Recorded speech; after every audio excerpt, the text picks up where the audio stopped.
मातृभाषा मराठी, माझी शाळा वाढली पाहिजे, वाचली पाहिजे, माझे कर्तव्य या उपक्रमाच्या अनुषंगाने 90s authentic school day group माजी विद्यार्थी संघ श्री संत नामदेव प्राथमिक माध्यमिक विद्यालय यांच्या संयुक्त विद्यमाने आज गुणवंत विद्यार्थ्यांचा गुणगौरव व शालेय साहित्य वाटप नियोजित कार्यक्रम संपन्न झाला आहे। सदर कार्यक्रमास पुण्यनगरीचे उपमहापौर परशुराम वाडेकर यांच्या हस्ते महात्मा ज्योतिराव फुले, क्रांतीज्योती सावित्रीबाई फुले यांच्या प्रतिमेस माल्यार्पण करून व दीपप्रज्वलन करून आरंभ करण्यात आला। नमस्कार, जय भीम, जय शिवराय, जय महाराष्ट्र।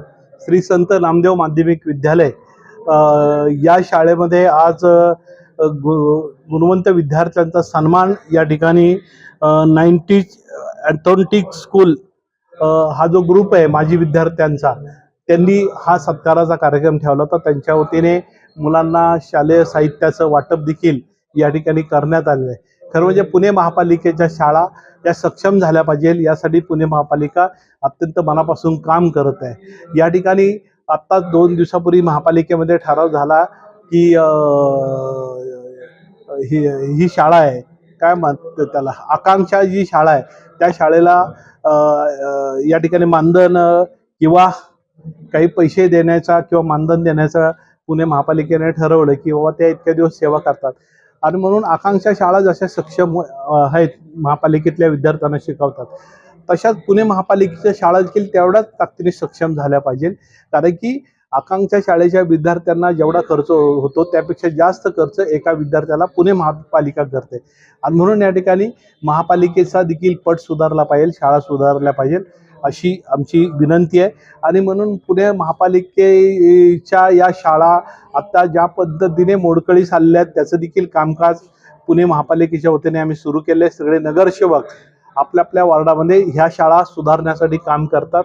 या ठिकाणी महात्मा ज्योतिराव फुले यांचं द्विशताब्दी वर्ष आहे आणि ज्या महात्मा फुलेंनी या पुण्यामध्ये शिक्षणाची बीजं रोवली, सावित्रीबाईंनी या पुण्यामध्ये शिक्षणाची भिडेवाडा या ठिकाणून एज्युकेशन सुरू केलं किंवा पहिली शाळा काढली, त्या महात्मा फुलेंच्या पुण्यामध्ये त्यांच्या द्विशताब्दी जयंतीनिमित्ताने पुणे महापालिकेच्या सगळ्या शाळा या सक्षम झाल्या पाहिजे।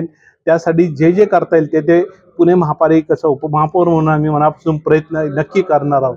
आणि म्हणून या ठिकाणी आज मी महापालिकेमध्ये डॉक्टर राजेंद्र प्रसाद सर्वपल्ली राजेंद्र प्रसाद या शाळेमध्ये मी शिकलेलो आहे, त्या शाळेचा मी विद्यार्थी आहे बोपडीमधील। त्यामुळे महापालिकेच्या शाळेची अवस्था ही अत्यंत चांगली कसं करता येईल, खूप दुरवस्था काही शाळांच्या झाल्या आहेत। मध्यंतरी प्रशासक 4 वर्ष लागल्यामुळं अत्यंत शाळा मोडकळीस आल्या आहेत, पेंटिंग नाही, काही नाही। या सगळ्या कामाकडे आम्ही आता नगरसेवकांनी, आम्ही आयुक्त, महापौर यांनी सगळ्यांनी लक्ष घातलेलं आहे। मी पुन्हा एकदा या 90sचा हा जो ऑथेंटिक स्कूल चा ग्रुप आहे यांचे मी कौतुक करेन की ज्या शाळेत आपण शिकलो आपल्यानंतर त्या शाळेतल्या विद्यार्थ्यांना आपण मदत केली पाहिजे, या भावनेने त्यांनी आज कार्यक्रम घेतला। या कार्यक्रमाला मला उपस्थित राहता आलं त्याबद्दल मी मनापासून अभिनंदन करतो मित्रांचे। आणि सगळ्यांनी, पुणे महापालिकेचे सगळे नगरसेवक, सगळे पालक, सगळे विद्यार्थी यांनी महापालिकेचा शाळेचा दर्जा, पटसंख्या आणि ही शाळा सुधारण्याच्या दृष्टिकोनातून शिक्षकापासून तर माझ्यापर्यंत सगळ्यांनी काम करावं अशी मी या ठिकाणी कार्यक्रमाच्या वेळेस अपेक्षा बाळगलेली आहे। मी पुन्हा एकदा या कार्यक्रमाने सर्वांना शुभेच्छा देतो, थांबतो। जय भीम, जय महाराष्ट्र।